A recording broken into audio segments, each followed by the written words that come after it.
ഇനി ഞാൻ പറയുന്നത് പ്രത്യേകം ശ്രദ്ധിക്കണം, ആനുകാലിക പ്രസക്തിയുള്ളതാണ്, ഗംഭീരമായ ചിന്തയാണ്. അതെന്താ?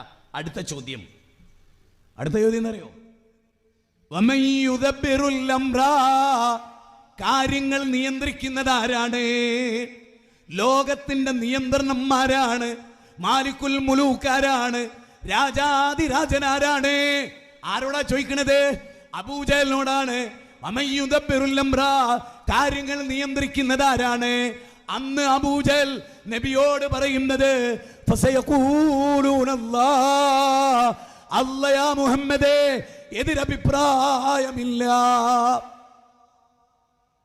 ഇതേ ചോദ്യം നമ്മുടെ തൊട്ടടുത്ത് നിൽക്കുന്ന കാന്തപുരത്തെ ഉസ്താദിനോട് ചോദിച്ചപ്പോ അദ്ദേഹം പറയുന്നത് CM മടവൂരാണ്, മാലിക്കുൽ മുലൂക്കാരാണ്, അർശിന്റെ നാഥനാരാണ്.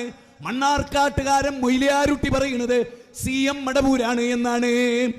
തന്റെ കൈപ്പിടിയുടെ വലുപ്പമുള്ള ഹൃദയമുണ്ടല്ലോ, ആ ഹൃദയം നിയന്ത്രിക്കാനാകാതെ, പൾസ് നിയന്ത്രിക്കാനാകാതെ, മരണത്തിന് കീഴ്പ്പെട്ട, മരണത്തിന് വിധേയമായ, മരണത്തിൽ നിന്ന് ഓടാൻ ശ്രമിച്ചിട്ടും ആ മരണം കണ്ടുമുട്ടിയ സ്വന്തം ജീവനെ രക്ഷിക്കാൻ കഴിവില്ലാത്ത CM മടവൂർ ഈ അണ്ടകടാകത്തെ നിയന്ത്രിക്കുന്നു എന്ന് കാന്തപുരം വിശ്വസിക്കുന്നു.